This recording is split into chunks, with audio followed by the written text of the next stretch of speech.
Hello, welcome students, welcome again to Accounting Made Simple with your lecturer Samuel Nmuchai.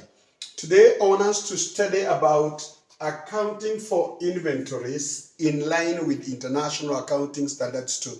Accounting for inventories in line with International Accounting Standards 2. Like I've said in the past, it is important to learn that almost anything we do in accounting is regulated or guided by an international accounting standard or the conceptual framework of accounting. And therefore, accounting for inventory is regulated by international accounting standards too. Now, what are inventories? When you are introducing it to accounting, we say that in accounting, we use terms in a very strict definition. There are terms which mean what we give them in accounting. For instance, inventory, we said when you are introducing to FA1, is goods purchased for resale. It is what we buy for resale. We may not necessarily buy for resale. We may buy to manufacture what we sell. All of them are inventory. All of them are inventory. And we start with the scope of IAS, IAS 2.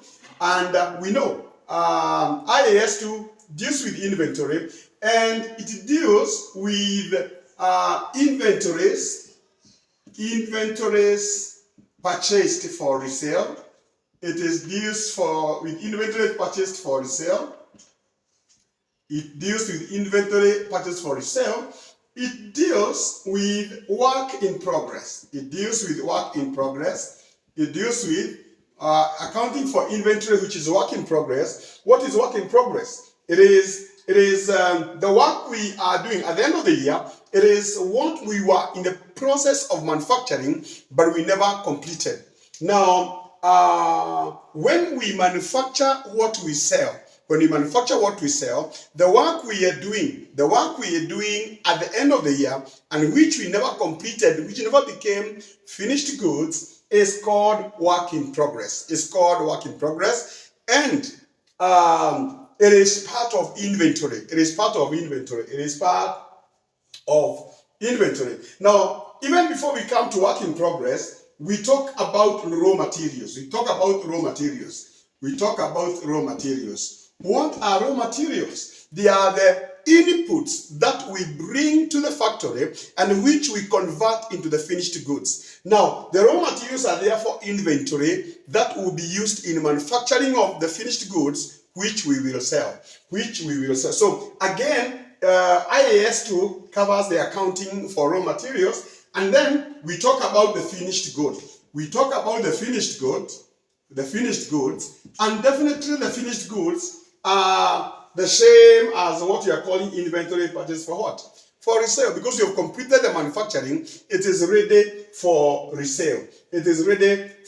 So when you talk about inventory, we have these four categories of inventory. The first one is if the firm is buying inventory and selling. When we buy to sell, then we say inventory is purchased for resale.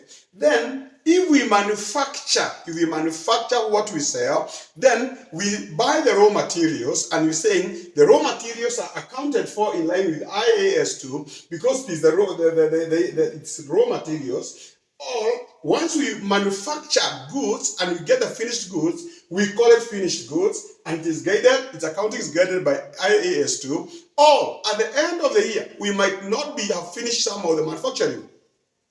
I like giving an example of manufacturing of an aeroplane or a ship. You may find that at the end of the year, we have been working on a ship or we've been working on an aeroplane, but we never finished the manufacturing. So it is called work in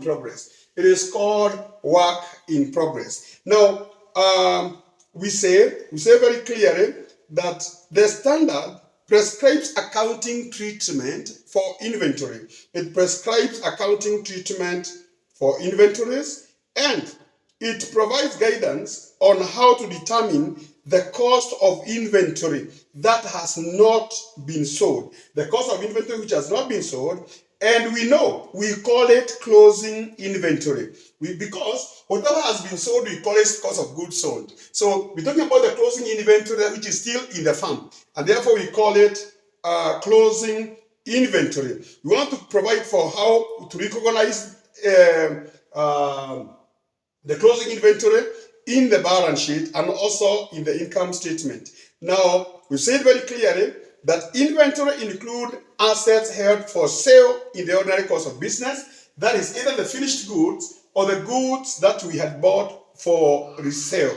We also say that it includes assets in the production process for sale in the ordinary course of business. That is the work in progress. It also includes the materials that supplies that are used in the production process. Please mark that. The materials used in the production process. Anything not included in the production process. For instance, any administration cost, any materials that will be used in the administration, that is not part of the inventories we are talking about. That is not part of the inventories we are talking about. Now, the standard excludes inventory which is part of the closing work in progress in construction contracts. Anything in construction contracts, for instance, if we were doing a highway, a very big highway, and we have not completed it, the unfinished work is some form of inventory, but it is accounted for in line with IAS 11, which is the standard on construction contracts. What are construction contracts? Is a contract that takes a number of years to finish. But inventories are current assets. Inventories are current assets, and therefore they are bought for resale or they are manufactured for resale in the ordinary course of business in the course of the year. The standard does not include closing stock for construction projects. It does not include closing stock for construction projects or construction contracts. It does not include financial instruments because the financial instruments are again accounted for in a different standard, in different standards, quite a number of different standards. And it also does not include biological assets. It does not include biological assets. Like you're going to see in financial reporting, biological assets are accounted for in line with IAS 41 on agriculture. So that restricts accounting for inventories. But we have a very, very important fundamental principle of IAS 2. We have a very, very important fundamental principle of IAS 2. And this principle is we value this inventory based on lower of cost, and the net realizable value. Lower of cost and net realizable value. What are we saying? We are saying we value inventories in line or based on lower of cost and a net realizable value. What is cost? What you're saying here, once we come to the end of the year, we value the closing stock. We value the closing stock and we get the value of the closing stock.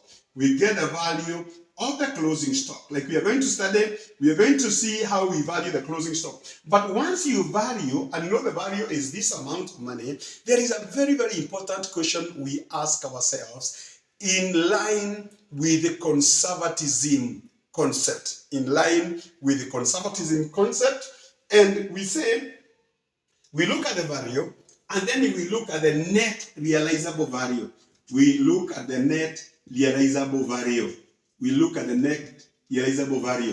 compare the two. We get the cost of the closing stock, and then we get the net realizable value, and we compare the two. Whichever of the two is lower, that is what we take. Whichever of the two is lower, that is what we take. So what is cost? What is cost? What is the cost of inventory? What is cost of inventory? We say that the cost of inventories, it includes the original purchase cost original purchase cost, original purchase cost. It includes freight and transport, and transport to the premises, to our premises.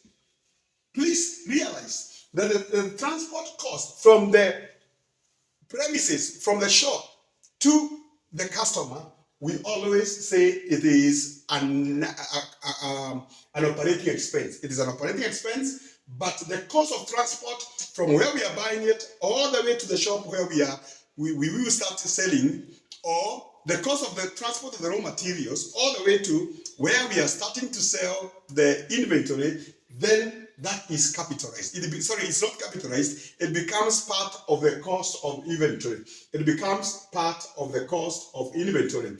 It also includes the taxes. It also includes the taxes paid. It is also includes the taxes paid, exclusive of refundable taxes. Refundable taxes, excluding refundable taxes, like refundable VAT. Like refundable VAT. So we're trying to establish what the cost of the closing stock. We're saying it is the original purchase cost, the freight or transport cost, taxes paid exclusive of refundable taxes, all the cost of the inventory. We get the cost of the inventory. We get the cost of the inventory. We get the cost, and we know there are some inventories which, once you bring them together, you can no longer know which is which. You can no longer know which is which. And for that reason, we have three methods which can be used in accounting, getting the cost of inventory. We can talk about, number one, specific cost method. Specific cost method. The standard only allows these three methods. The standard only allows this method: specific cost method, first in, first out method, or FIFO, first in, first out method, or FIFO, or weighted average cost method. Weighted average cost method. Weighted average cost method. Weighted average cost method. In our next video, we will show you practically how to value closing stock using FIFO and using weighted average cost method. We will show you how to get that practically. But we are saying from the manufacturing, from where we are acquiring our inventory or raw materials from, all the way to the shop where we are in, we add all this cost. We get the cost, the price. We get the price of our inventory. But after getting the price of our inventory, you will realize that we will purchase very many batches of inventory. And almost each batch that you are purchasing, the cost will be different. The price of the inventory will be different. And therefore, you'll be mixing inventories, different batches of inventories with different prices, which we purchased with different prices, and therefore we use the FIFO method, weighted average method, or specific cost method to value the closing stock, to value our closing stock. Now, once we value the closing stock, we said you compare with the net realizable value. What is the net realizable value? You look at your inventory, and then you ask yourself, how much would this inventory fetch in the market? How much would the inventory fetch in the market? So we get the fair value. You get the fair value of the inventory. You get the fair value of the inventory. And once you get the fair value, you less cost to sell. You less cost to sell. You less cost to sell. You less cost to sell. In other words, if this inventory we think it can fetch us 1 million shillings, but for it to fetch us 1 million shillings, we may need to spend 100,000 to sell it. So we subtract the cost to sell, we get the net realizable value. We get the net realizable value. We get the net realizable value. Now, that is the value that can be realized from our inventory. The fair value, the how much we can fetch if we sold it, minus what we will incur to sell it, we get the net realizable value of that inventory. We get the net realizable value of that inventory. Now, once we get how much it can fetch, we say we compare it with the value that we gave it using either the specific cost method, FIFO method, or weighted average cost method. Now, once you compare them, if the value of the inventory is higher than the value of the market price, we do not use the value, we use the net realizable value. If the value of the closing inventory, the way we valued based on the price we acquired the inventory at, if we compare that with how much the inventory would fetch, and we realize that the inventory would fetch less than the cost we incurred, we do not use the cost we incurred, we use the value at which we sold it. Remember, at the beginning of accounting, we say that we do not maintain an inventory account. I give you a good example. Assume that the closing value of our inventory is 1,500,000. But we realize that it can only fetch us 1 million. It can only fetch us 1 million. We have done our evaluation based on specific cost method or FIFO method or weighted average cost method, and we are saying we bought this inventory at around 1.5 million. But this inventory, if we sold it today, the net realizable value, and I have shown you how to calculate the net realizable value. It is the fair value minus cost to sell.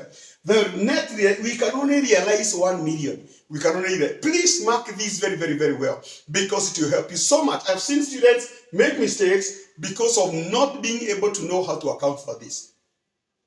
Now, we say we do not maintain an inventory account. So we are saying we need to adjust the value of this inventory from 1.5 to 1 million. But we do not maintain the inventory account anywhere. So what will we do? We will come and we will have two accounts. We will debit inventory as an asset. Inventory, we create at the end of the year. After we have done this test, we create an inventory account for the purposes of helping us have the trial balance and prepare the final financial statements. So we debit inventory account with 1 million. We debit inventory account with 1 million, and we credit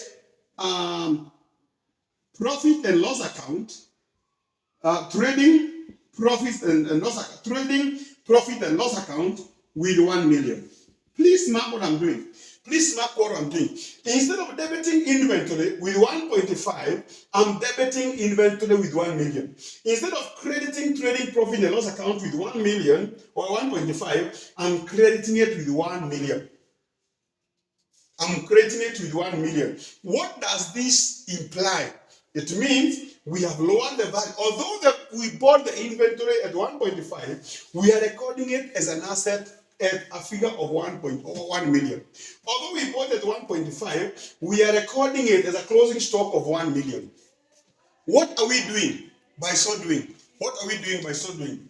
By so doing, we are lowering the value of inventory. We are recording a loss of 500,000. We are recording a loss of 500,000.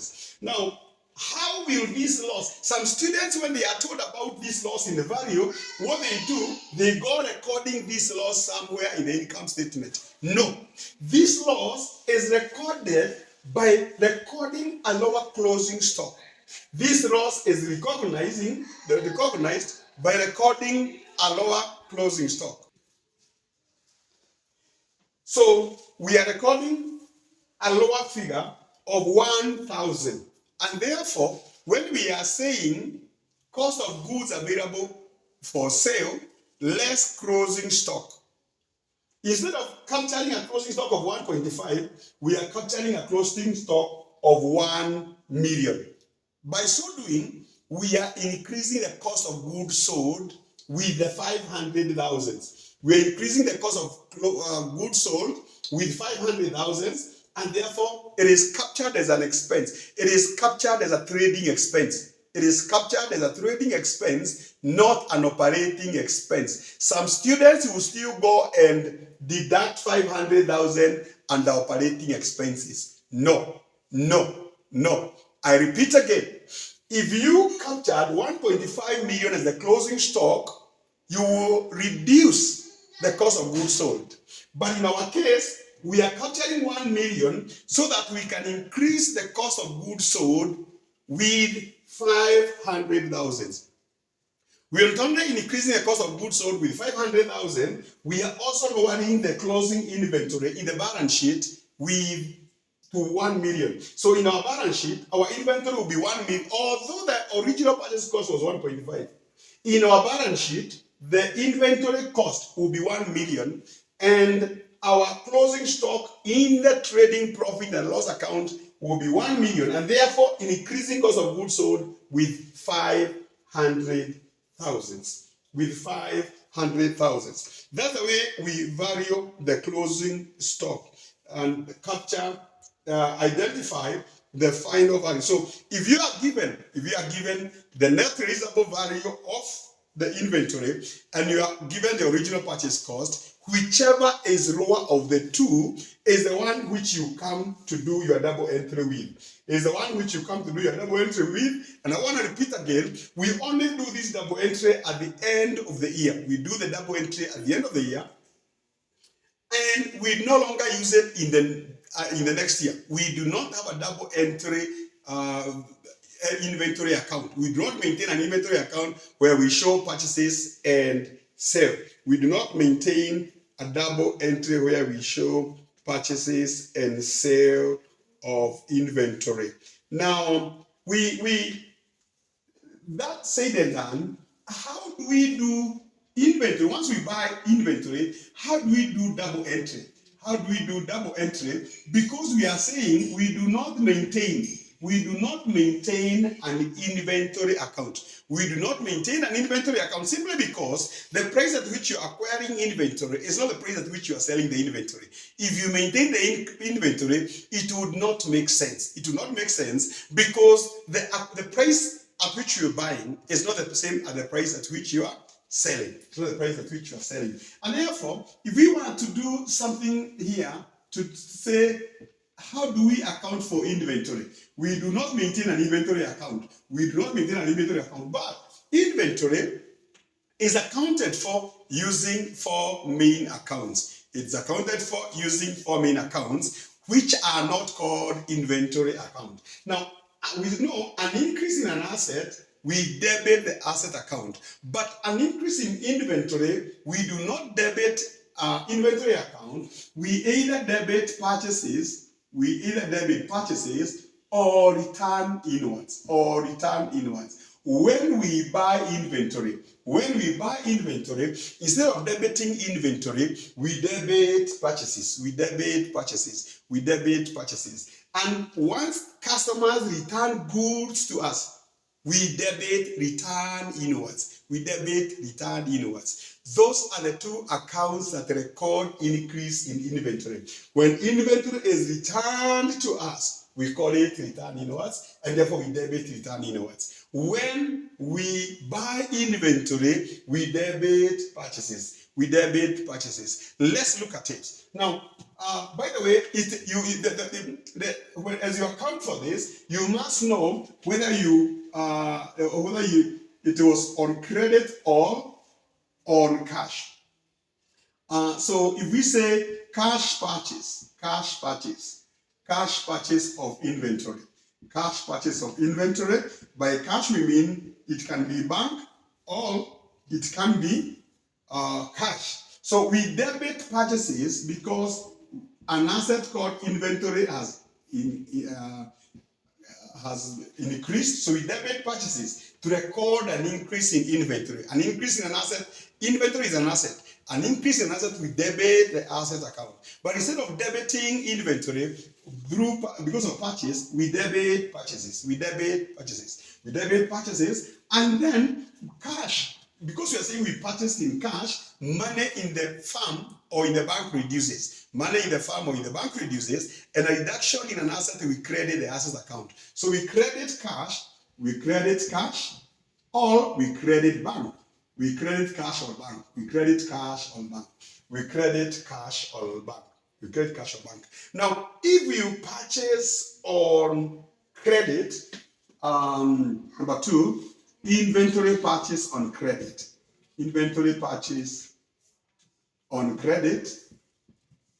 If you purchase inventory on credit, the inventory will increase. We therefore debit purchases. And because it is on credit, a debt, a liability is created. A liability trade called trade creditors is created. So we credit trade creditors. We credit trade creditors. That is when we purchase on credit. Inventory purchase on credit.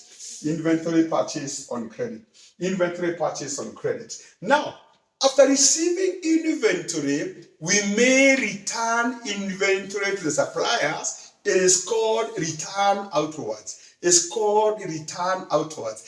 reduces inventory in the farm. And because a reduction of an asset, we credit the asset account, and we do not maintain an inventory account, we will credit return outwards account. So return outwards. If it was cash purchase, if we had bought the items on cash, return outward, we have returned the inventory back to the supplier. It reduces our inventory. And inventory is an asset, and a reduction of an asset will credit the asset account. But because we don't have an inventory account, we credit return outwards. So we credit return outwards. Return outwards account. We credit that outwards what? Return outwards account. Now, as you credit return outwards, that records reduction on what we had purchased. It records a reduction of what we had purchased. But we are saying we had purchased in a cash. We had given somebody money and he gave us inventory. And because we are now returning the inventory, he has to give us our money. And therefore we debit cash or bank. Our cash will increase. We debit cash or bank. Our money will come back. We debit cash or bank. So return outwards reduces inventory. Return outwards reduces inventory.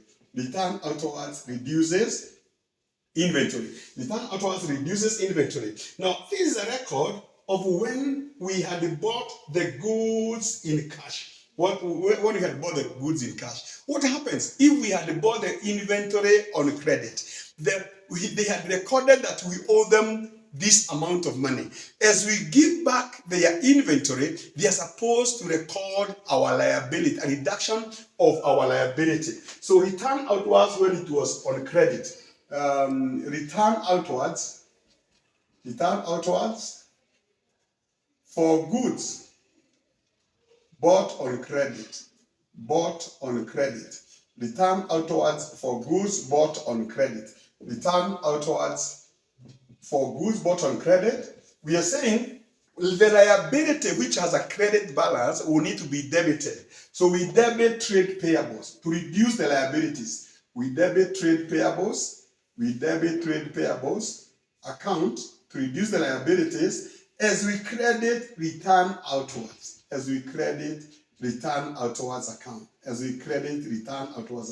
Now you must learn these things. Learn to reason logically. Many students want to memorize accounting and it frustrates so much. You need to learn how to listen. We are saying when we return inventory back to the owner, we are reducing the asset of inventory. But we don't have an account called inventory. The account we have is return outwards. And therefore, because we are reducing an asset, A reduction in asset, we credit the asset account. So we credit return outwards to record a reduction of what we had bought. A reduction of what we had bought. The question is, how had we bought? Was it on cash or on credit? If we bought on cash, the money we had given them, they will give the money back to us. So we debit cash and or bank. We debit cash or bank account. Now, if we had bought the inventory on credit, if we had bought the inventory, so if they recorded a liability, and that liability needs to be reduced. How do you reduce a liability? By debiting it. So if it was bought on credit, you debit trade payables account, and you still credit return outwards account. So return outwards reduces inventory, and therefore we always credit return outwards. Which is the other account that reduces inventory? The other account that reduces inventory is sales. It is sales. And sales again.